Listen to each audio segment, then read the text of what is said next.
In our headlines on this Monday afternoon, January 8th, here on the Korean Peninsula. North Korea continues its live fire drills near the Western Sea boundary for a third day in a row this past Sunday, while South Korea shoots down the regime's mockery of its weapons detection capabilities. And South Korea's state-run think tank says the country's economic slowdown is easing tangibly, bolstered by the semiconductor industry, but domestic consumption and facility investment remain weak. Meanwhile, Israeli military officials are touting gains on the battleground against the Palestinian militant group, highlighting their destruction of Hamas's military command in Northern Gaza. South Korean defense authorities have dismissed North Korea's derision of their weapons detection capabilities, denouncing the, quote, vulgar propaganda amid the rampant live fire drills this past weekend. Our defense correspondent Choi Min-jung has details. Tensions on the inter-Korean maritime border are rising as North Korea on Sunday fired artillery shells into waters off its western coast for the third consecutive day. Seoul's Joint Chiefs of Staff detected around 90 artillery shots on Sunday afternoon. The regime fired over 200 shells on Friday and 60 on Saturday. However, North Korean leader Kim Jong-un's sister Kim Yo-jong, in an attempt to shame the South Korean military's detection capabilities, claimed the North conducted a, quote, deceptive operation on Saturday. She said the North had not actually fired 60 artillery shells, but instead detonated explosives simulating the sound of artillery fire. Shortly after, the regime's Korean People's Army reiterated Kim's claim. However, Seoul's JCS immediately dismissed the statement, calling it a, quote, comedy-like propaganda that is once again attempting to damage trust in the military and cause conflict within the South. Our military has the ability to distinguish between explosives set off by North Korean soldiers and artillery fire. And so we captured the fire and informed you about the location and the number of firings. An expert says North Korea's intention behind the provocation is to garner global attention.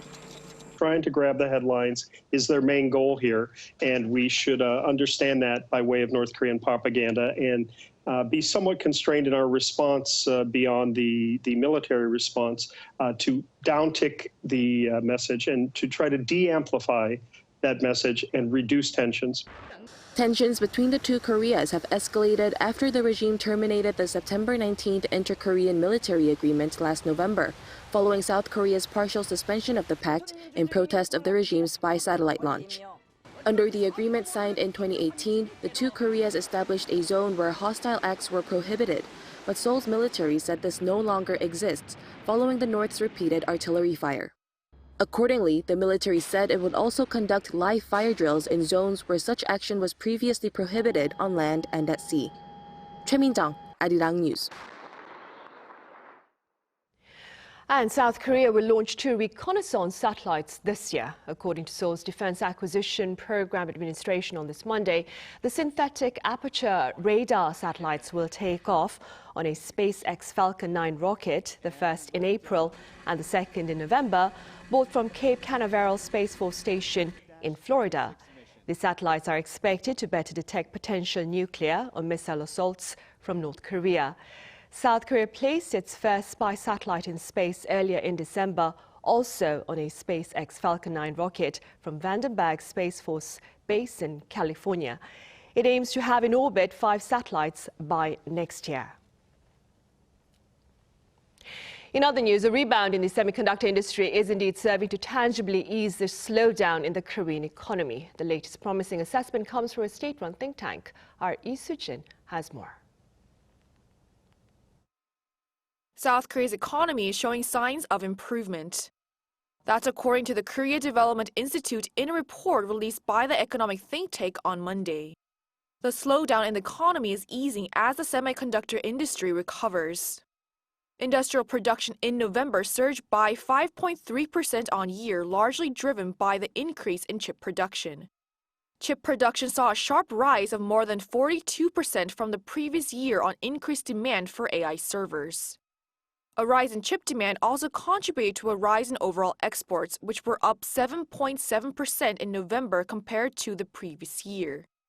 Exports overall in December were up 5.1% compared to the year before, and while that gain wasn't quite as big as in November, the increase was larger when adjusted for the number of working days. Chip exports rose by some 21% on year last month. And car exports were up nearly 18%, mainly on the back of increased demand for eco-friendly cars.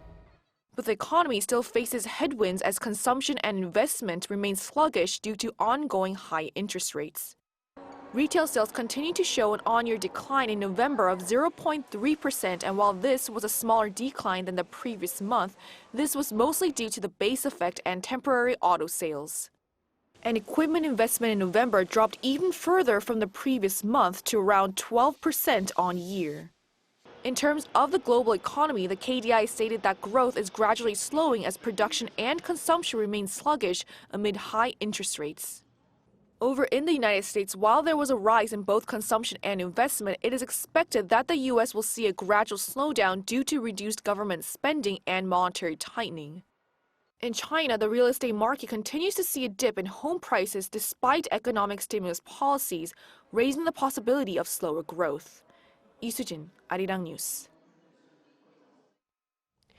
On the local trade front, Korea raced past its target goal for overseas construction orders last year, bolstered by big contracts from the Middle East. Our correspondent Moon Hae-ryun reports.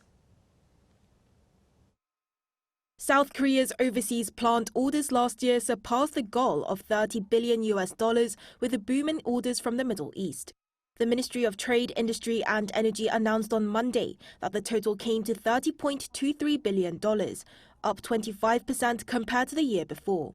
It's also the highest sum recorded since 2015, and it was a $1.5 billion contract to build a floating LNG vessel in Canada at the end of last year that tipped the total over the target for 2023.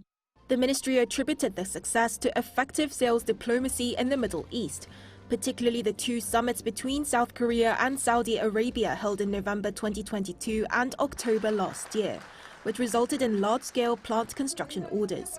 The boom in the Middle East was reflected in the data. More than a third of all overseas plant orders last year were from the Middle East. The largest overseas order recorded last year was also from Riyadh, with Hyundai Engineering and Construction's $5 billion agreement to build a mega petrochemical plant for its state oil company. This is also the most expensive contract won by any South Korean company so far in Saudi Arabia. The United States came in a close second in terms of the percentage of overseas orders, as South Korean companies responded to the U.S. Inflation Reduction Act by localizing the production of electric vehicle parts. An increase in exports of equipment such as semiconductors, batteries and display screens to the U.S. also contributed to the country's overseas orders meeting its target. This year, the government's goal for overseas construction orders is higher than last year's at $40 billion. It will be offering tailored support for companies during each stage of the contracting process to keep riding the Middle East boom. The country's Deputy Trade Secretary said the ministry would do its best to strengthen exports growth, especially with increasing demand in new industries such as decarbonization. Moon Hae-ryun, Arirang News. Exports of Korea's ramyeon hit a fresh high last year, soaring past 1 trillion won. According to the Korea Customs Service, ramyeon exports amounted to $952 million in 2023, up 24% on year. This latest surge marks the 9th straight year of expansion in ramyeon exports. Ramyeon marked its 60th anniversary last year and has been noting greater demand amid the popularity of K-entertainment.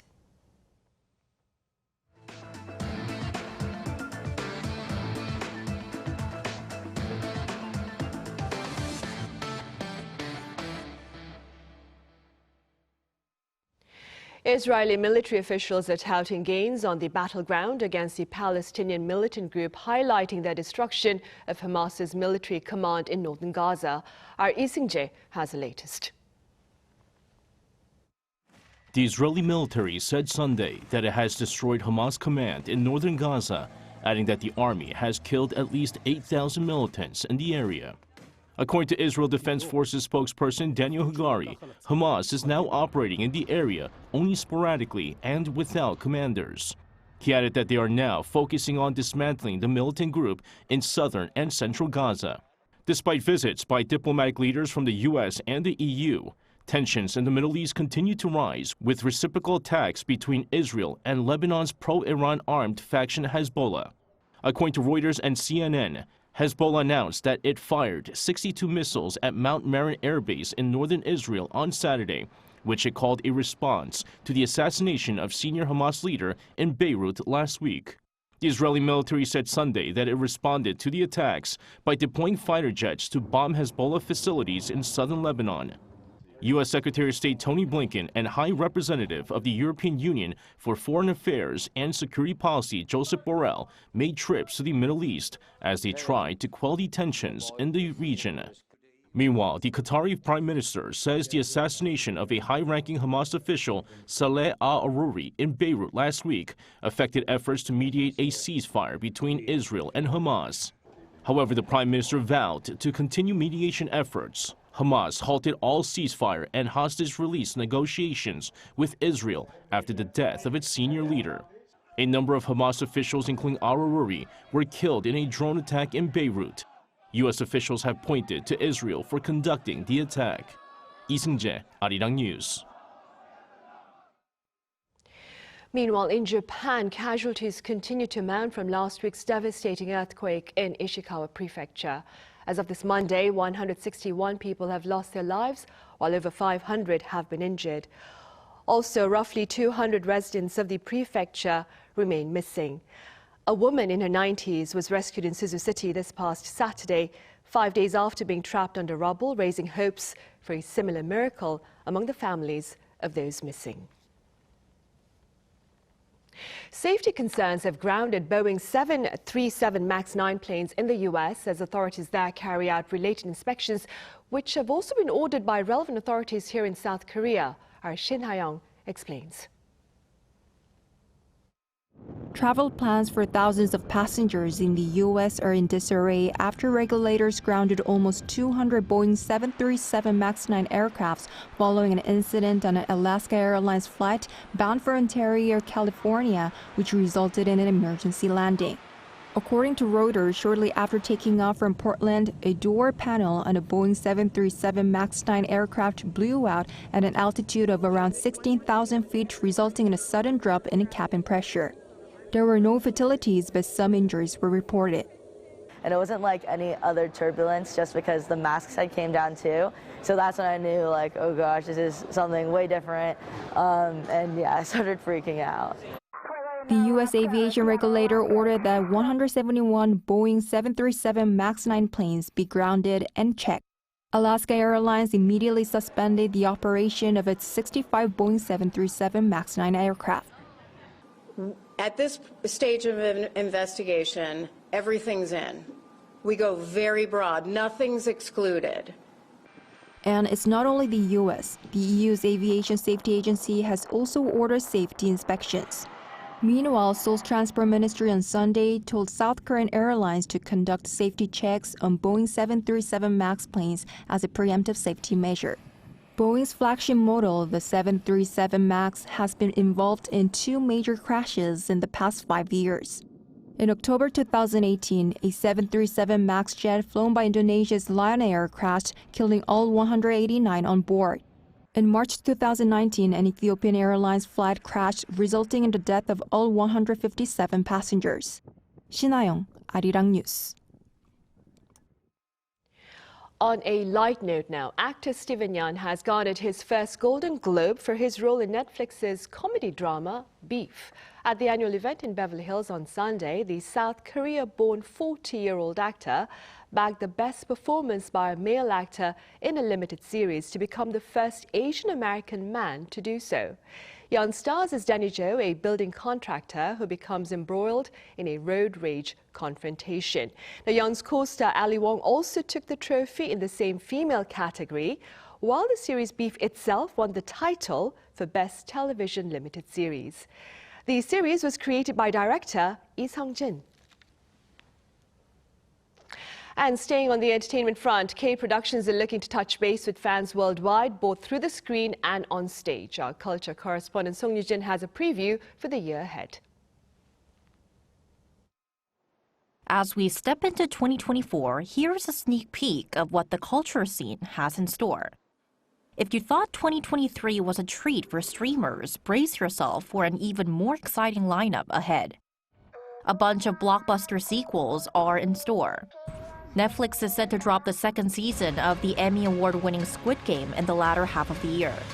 If you're into real-life survival challenges, get ready for Physical 100 Season 2, which last year topped the platform's non-English show chart. And don't forget Apple TV's breakout hit Pachinko, the winner of Best Foreign Language Series at the 2023 Critics' Choice Awards. The small screen is also making room for big screen titans. Cannes-winning filmmaker Park Chan-wook is collaborating with Netflix for the first time with a period thriller called War and Revolt. Another Cannes winner, actor Song Kang-ho, is making his drama debut with Disney Plus's Uncle Samsik. The silver screen is gearing up for a comeback after a lower-than-expected performance last year. Last year, the success of 12/12 The Day signaled a comeback for moviegoers in theaters. We're looking at a bunch of titles lined up to premiere this year, more than what we had in 2023. Quite a lot of films had their premieres pushed back because of COVID-19. The highlight? The sequel to the crime thriller Veteran is set to premiere at the year-end. Part 1 from 2015 sold over 13 million tickets. While waiting for that, film enthusiasts can enjoy Parasite director Bong Joon-ho's latest creation, Mickey 17, in March, and the fourth installment of the Roundup series in May. In the world of K-pop, get ready for K-pop-style groups. Before, the strategy was to include one or two non-Korean members in each group to appeal to the global market. The trend now is creating K-pop-style groups tailored to the culture and preferences of the local audience, sometimes without any Korean members. JYP Entertainment's global girl group Vicha is set to debut this month, while HYBE's Cat's Eye will drop their first album in the second quarter. And for all the BTS armies out there, the wait is almost over. Jin completes his military service in June, with J-Hope following suit in October. So get ready to immerse yourself in the world of K-culture in the year 2024. 송유진, Arirang News. Meanwhile, on the tech front, researchers here have found a way to address wrinkles on screens of foldable phones. Our Chung Woo-ju tells us how. Foldable smartphones can flexibly adjust to various sizes. While their overall performance has improved in recent years, the visible creases on the screen persist as a significant drawback. In response, South Korean researchers have developed touch panels that remain wrinkle-free even after repeated crumpling or folding. It consists of 3 layers, a shape memory polymer capable of adjusting flexibility from softness to firmness up to 700 times, combined with layers of silver nanowires and elastomer. The crumpled touch panel maintains rigid, but when a current is applied, the silver nanowires act as a heating element, softening the surface and making the wrinkles disappear. When heat was applied to a crumpled touch panel, the wrinkles vanished within a second. Touch performance was also maintained as the electrodes reconnected. When the touch panel is crumpled, artificially applying heat softens the shape memory polymer, simultaneously eliminating the wrinkles. The researchers developed the touch panel after being inspired by how a butterfly spreads its wings. The touch panel maintained its initial performance by over 95% and demonstrated durability in experiments involving folding and unfolding the panel more than 800 times. After the butterfly's metamorphosis, its bodily fluids evaporate, gradually causing the wings to unfold. Our research team paid attention to this phenomenon. The researchers are continuing further research to develop wrinkle-free displays by combining them with polymer-based luminescent components. The research results have been published in Nature Electronics, an international journal of electronic engineering. Chung Woo-ju, Arirang News.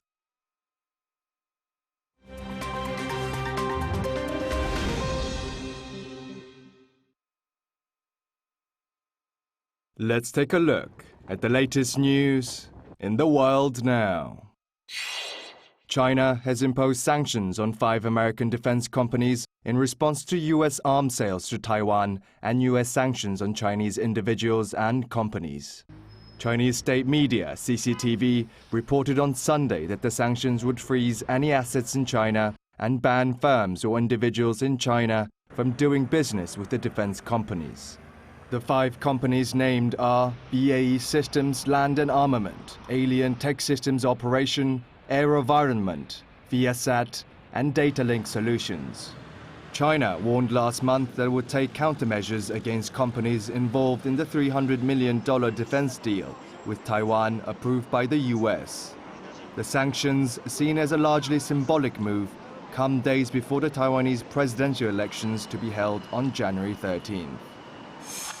In Bangladesh, a fire at the country's biggest Rohingya refugee camp has left more than 8,000 without shelter. The head of Ukia Fire Station said that the fire began on Saturday night at Kutupalong camp in Cox's Bazar and spread fast, leaving about 1,040 shelters destroyed. Although the cause of the fire is yet unknown, Refugee Commissioner Mizanur Rahman on Sunday said there are suspicions of arson. Previously, a massive fire in the same camp in March 2021 killed at least 15 and destroyed over 10,000 shelters. Kutupalong refugee camp is currently the largest refugee camp in the world, with around 1 million Rohingya refugees. Rohingya Muslims have been flowing into Bangladesh since Myanmar's military crackdown in 2017. Eurozone inflation in December increased to 2.9% across the bloc, up from November's 2.4%. This is less than the 3% that financial experts had forecast, but it does mark the end of 7 months of decline. December's rise supports the European Central Bank's prediction that the headline inflation will average 2.7% this year. Currently, the European Bank has a record high interest rate of above 4%. ECB President Christine Lagarde has emphasized that no rate cuts were considered in December's meeting. The Palace of Aige in northern Greece, where Alexander the Great was proclaimed king, fully reopened to the public on Friday after completing a 16-year restoration. The largest building of classical Greece, covering 15,000 square meters, was renovated in a more than $22 million project, partly funded by the European Union. The palace was originally built more than 2,300 years ago, during the reign of Alexander the Great's father, Philip II, where Aige was the royal capital of Kingdom of Macedonia. Kim Seong, Arirang News.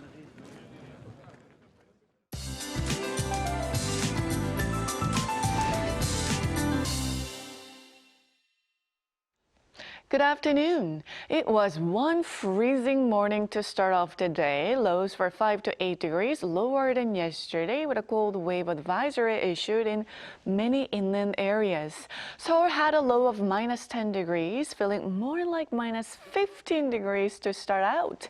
Even Busan saw sub-zero morning temperatures. Highs are not rising much today, so bundle up. The East Coast is under a dry weather advisory with strong winds, and fire safety should come first today. Sunny skies with good air quality are welcomed nationwide, except on Jeju Island, where cloudy skies are in the forecast with a high of 7 degrees this afternoon. Seoul tops out at 0 degrees, feeling more like minus 2.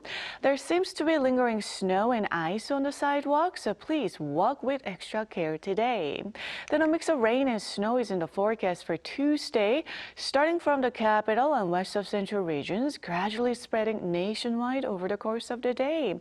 The cold snap will weaken after Tuesday's wintry precipitation. That's Korea for you, and here's a look at the international weather conditions.